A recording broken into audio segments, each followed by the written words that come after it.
We do have a lab quiz, and I would like to give you some break time, not really lab time, but some study time per se, because we don't have an actual scheduled lab, just to review on that a bit, catch up from Tuesday. So it's totally, we could do an ELISA on the PhysioX, but that's really more about doing an ELISA than it is about the antigen antibody system. So I consider it more busy work. So a lot of lecture today. I will intersperse with breaks and some lab time. I saw that thing. Oh, I'm getting sick, that's why. Oh, I hope she's back in that rest today. I was already in an apologetic mood about it. So, you can speed me up or slow me down, whatever you feel like, but be sure and ask questions because these are, this is probably the newer material. Most of you have heard, if you didn't understand the blood typing, you at least heard of it. I've heard of blood clotting. If you've already had microbiology, this should be, again, a review.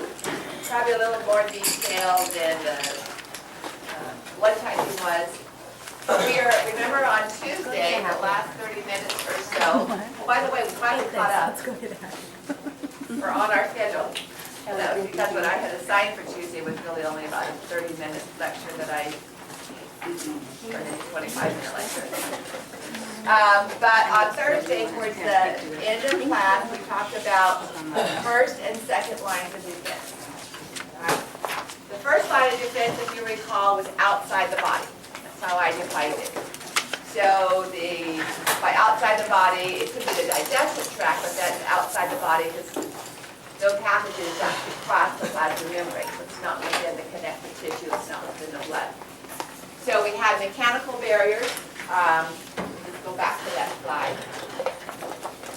We had mechanical barriers and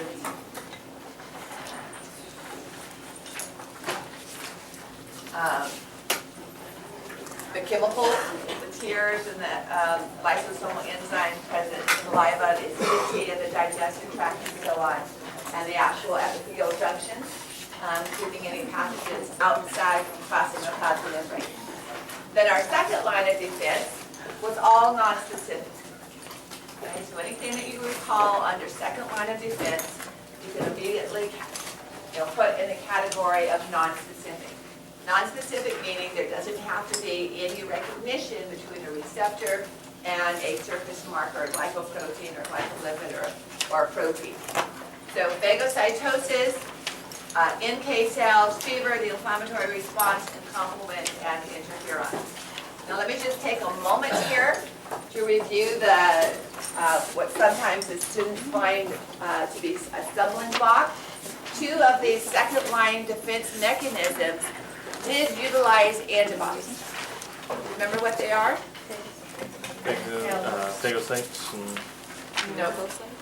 Or do you mean the processes? The process utilizes, antibodies are involved in the process. Phagocytosis might be, but it doesn't. What was the question? Utilize antibodies. So natural killer cells, if you recall, we had say a tumor cell, and it would have an antigen on it that was recognized by a B cell, and antibodies were formed against that antigen and bound to it. All right, so this is where the antibody comes into play. That interaction is specific. Okay? So the plasma cell making this antibody, that is a specific interaction, as we'll talk about tomorrow. However, our NK cell, our natural killer cell, its receptor does not recognize the antigen, but recognizes the constant region of the antibody. That is a non-specific interaction because an entirely different tumor cell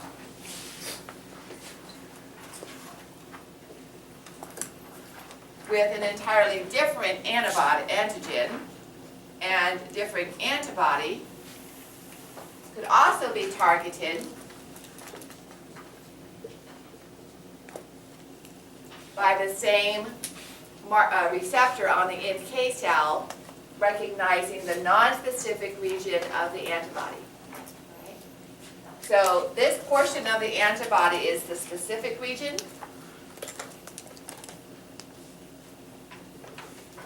It's variable, that's why it's specific. This portion is non-specific. So that's why this is a non-specific reaction between the NK cell and the tumor cell, because it's recognizing the non-specific region of the antibody, not a specific antigen. Does that make a little bit more sense? Okay. So the NK cell will, similar to a T killer cell, as we'll see today, will release a molecule known as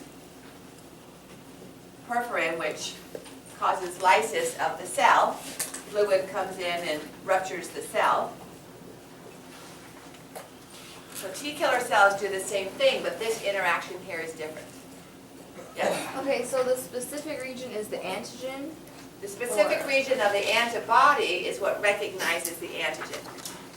So this is a different antigen, different antibody. And yet the NK cell is going to interact with both antibodies because this is not a specific, this is not different between these two antibodies. So it's just like, the same. oh, there's an antibody, and that's it. Right, it's recognizing a common antibody rather than an uncommon antigen. Okay? What was the other use of antibodies in a similar fashion? Recognizing the non-variable. Inflammatory? No? Agglutination?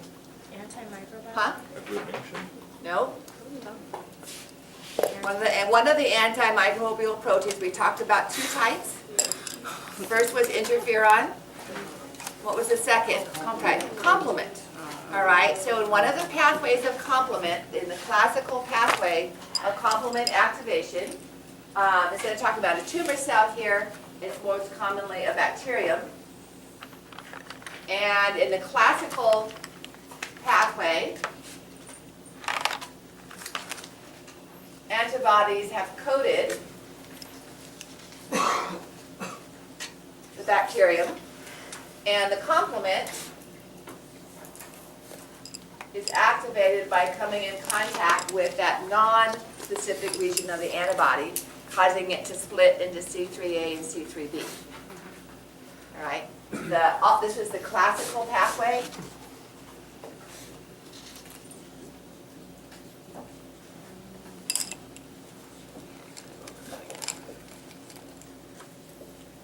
Of complement activation.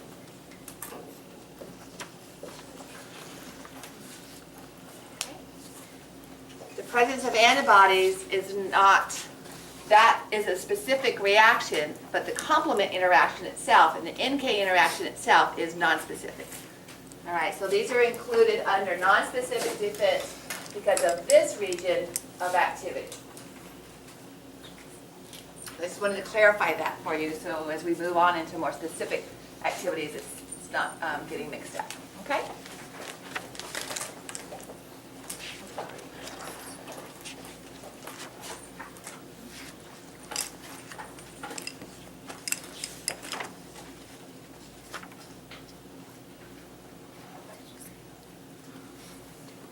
All right, so the third line of defense then is the specific defense.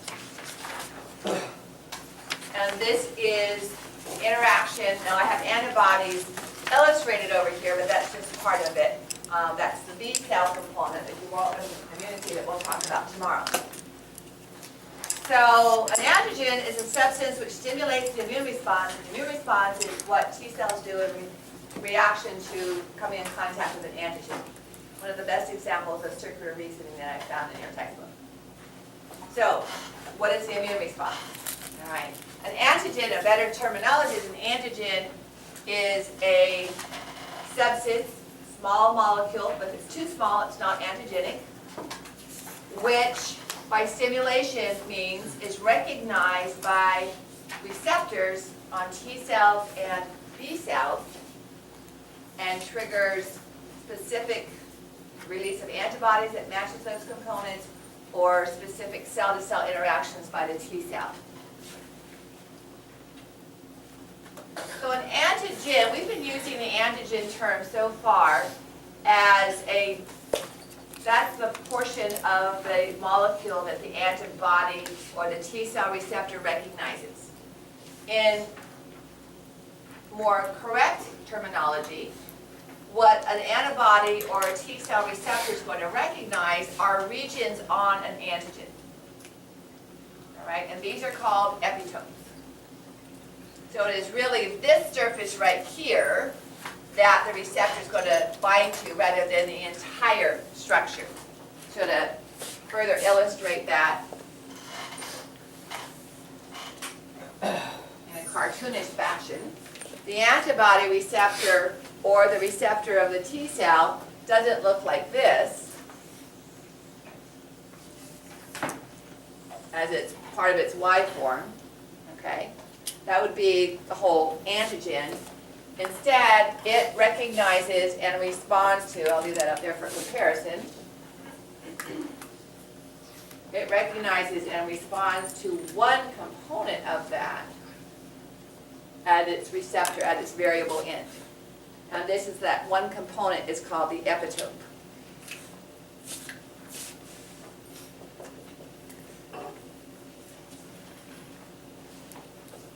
So, ever heard of the term polyclonal antibodies and monoclonal antibodies? Used it every day. These are used in research and ELISA assays and commercially. So early pregnancy tests have become more specific by using monoclonal antibodies. So we're talking still about antibodies. One plasma cell, one B lymphocyte, when it recognizes an antigen, it's going to recognize it's going to recognize one epitope of this antigen. Okay? Every antibody that it makes is only going to match that one epitope. A different B lymphocyte would be randomly genetically programmed with receptors on its surface to only match this particular epitope. Right? And all of its antibodies would only bind to that one. They would both recognize the same antigen. So if we have a population of antibodies that are polyclonal, they've come from different B lymphocytes. They both recognize the same antigen, but different epitopes of that antigen. Monoclonal antibodies would have all come from daughter cells of one plasma cell. They are cloned.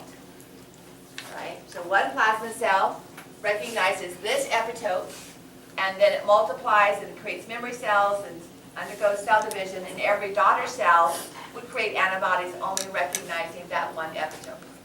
And so it is a monoclone. When you have a population of monoclonal antibodies, there's going to be less chance that they might by mistake recognize a similar but yet different epitope or epitopes on another antigen. So there's more likely to have false positives or false negatives in doing a particular test.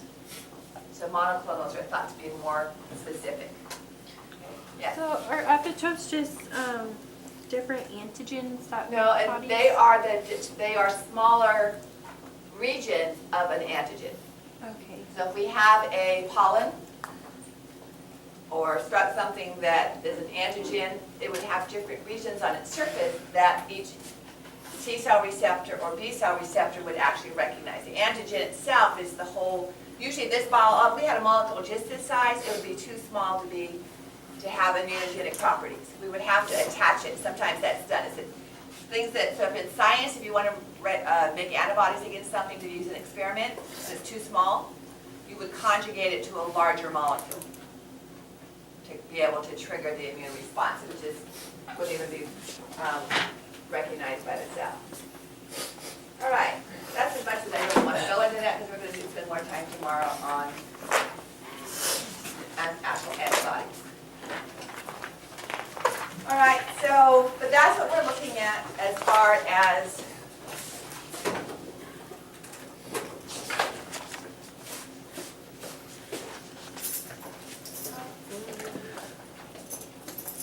Thank you. do you know which one? Sure. the green. I'll figure it out. Good morning. Come on. This is my son Chris, by the way. But he took exams yesterday.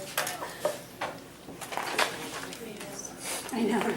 Okay. Practically famous. What? He's practically famous. Like, has no idea what all you all. See, everything from telling his 8-year-old friend that he didn't think she would like to make babies that way to contour abscesses. I feel like we know him already. Probably know better than he remembers some of these stories. So when we look at antigenic components between cells, all right, we're looking at markers. These are what cells are, if you want to respond to a foreign cell, we're going to look at markers that are on that cell.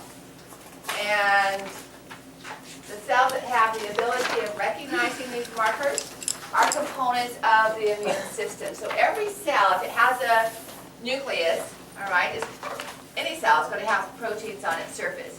If it has a nucleus, it's going to have one particular type of self-marker.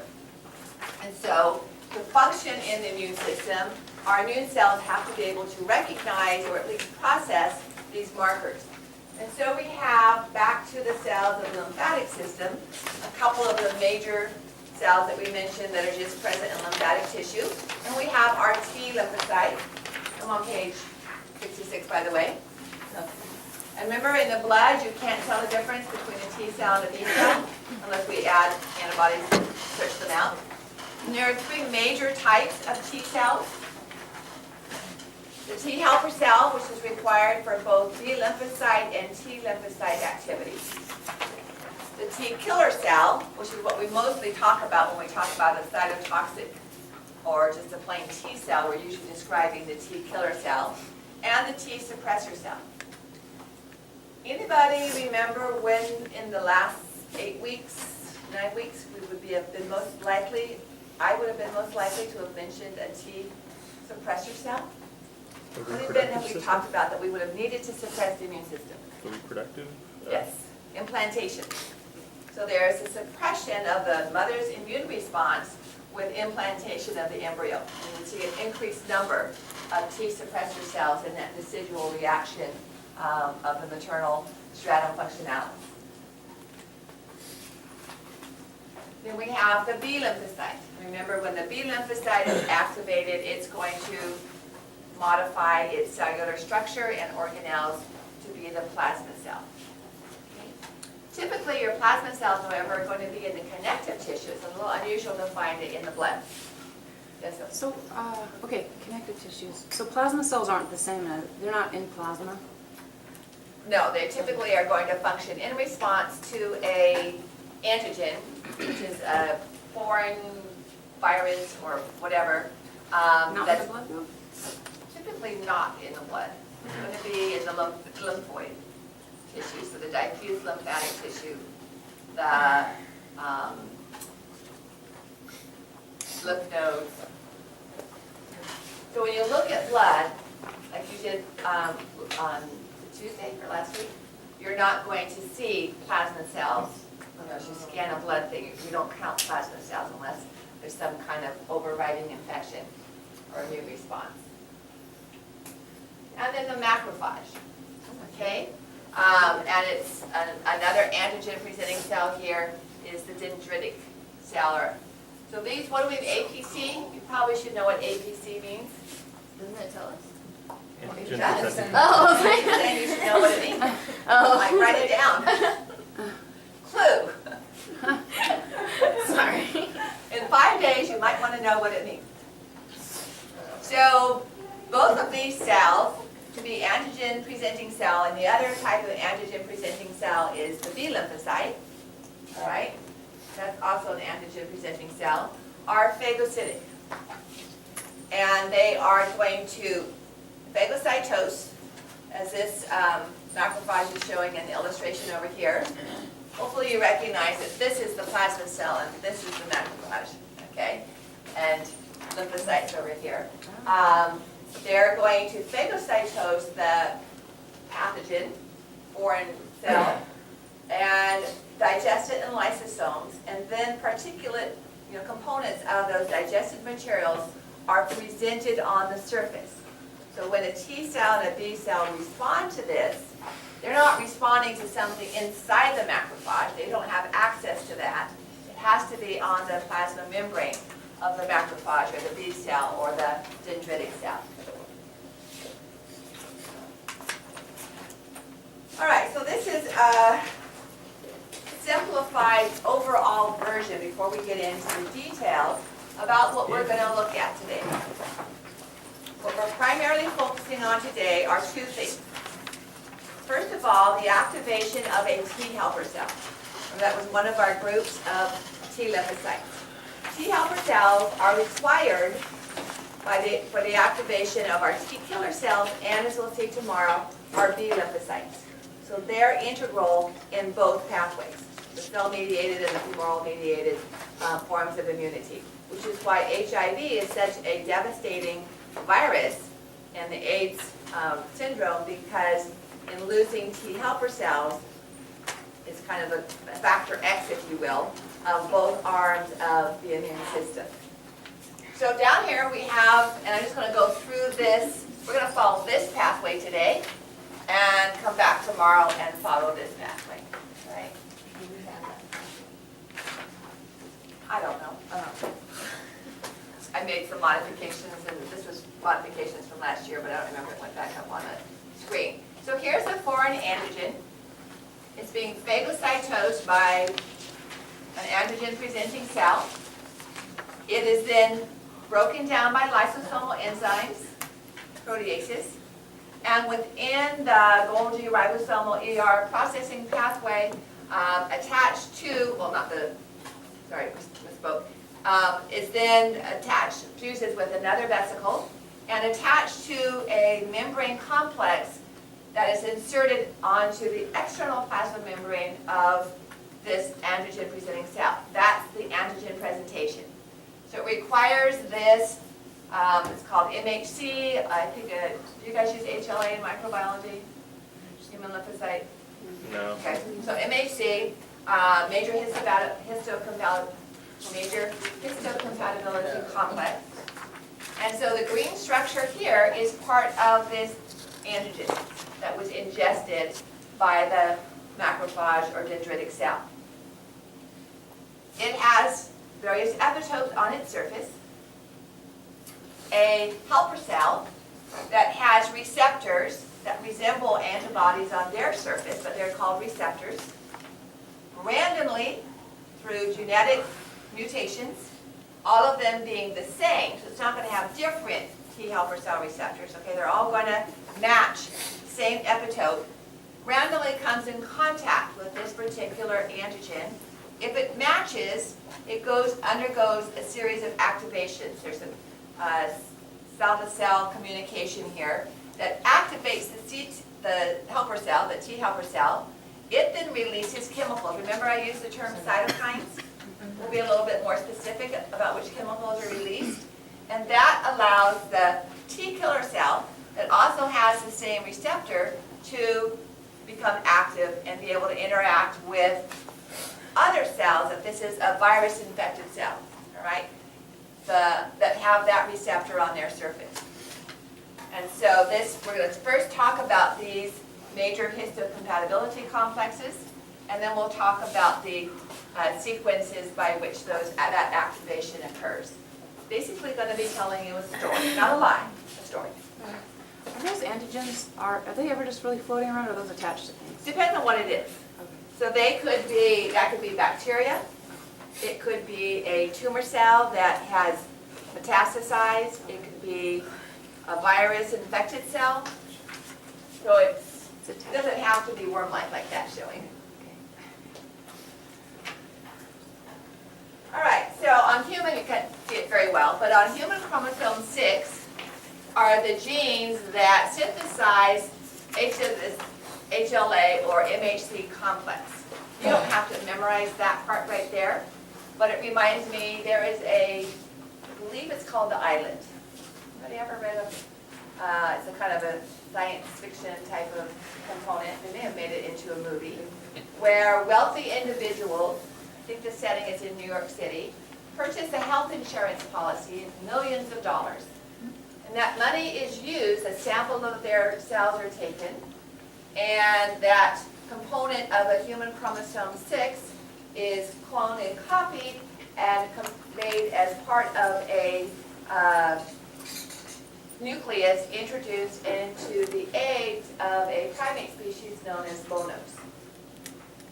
And the embryo and resulting fetus and baby bono is going to have on its cell surface all of the MHC components and antigens that match that person that played for the $1 million health insurance policy. It's really more than an insurance policy. Now, if that person suffers congestive heart failure or cardiomyopathy or liver cancer or combined lung and heart disease and needs a transplant, this animal, which is raised in isolation on an island in Africa, is captured and its organs harvested, and now you have a heart or a pancreas or liver that completely matches your own body tissue. No immunosuppressive drugs are required. That's kind of the plot of the story. Obviously, you can only use that animal once unless it's the liver. You can only take the heart out once from any animal. So if you want to have a broader insurance, then in case you need a kidney and then later on a lung and then later on a heart, you could buy multiple animal production sequences. The plot thickens because in removing this segment of chromosome 6, a little bit too much was taken off, and the bonos start to rapidly evolve into more humanoid-like animals. They look across the river to this isolated island and see smoke rising. They develop fire, they develop weapons, and they rise up against their scientific parents, if you, the ones that are kind of controlling them. But anyway, that's the premise of that novel. And so, may I erase the board here? This is another abbreviation that it might be helpful to know. Not trying to push anything down your throat, but just as a suggestion. So we had APC, meaning antigen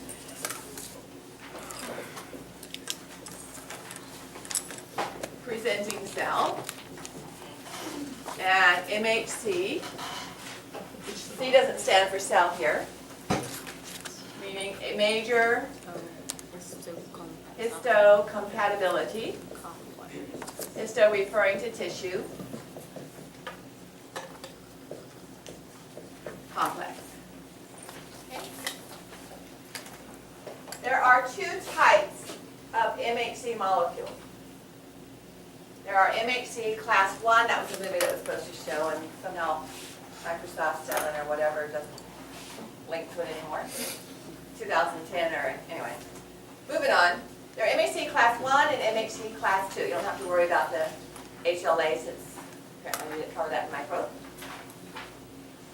MHC class 1 are specific to T killer cells, well, to T cells, all right? So when they recognize an antigen on a foreign cell, a virally infected cell, a tumor cell, it is going to be presented on an MHC class 1 molecule. The other type are MHC class 2s, and we're going to look at that in more detail tomorrow with B lymphocytes. They both are molecules that are synthesized by the cell, capture antigens from within the cell, and insert them onto the plasma membrane. They're all going to do that. The source of the antigen is different, all right? So in MHC class 1, these are endogenous peptides. You know what the word endogenous means versus exogenous? From within. So similar to the intrinsic term that we used when we were looking at the clotting pathways. The trigger for the clotting activation was within the plasma, okay? So are within the blood vessel. So endogenous peptides refers to proteins that are actually synthesized by the cell that contains the MHC. And you don't have your phone, do you? No,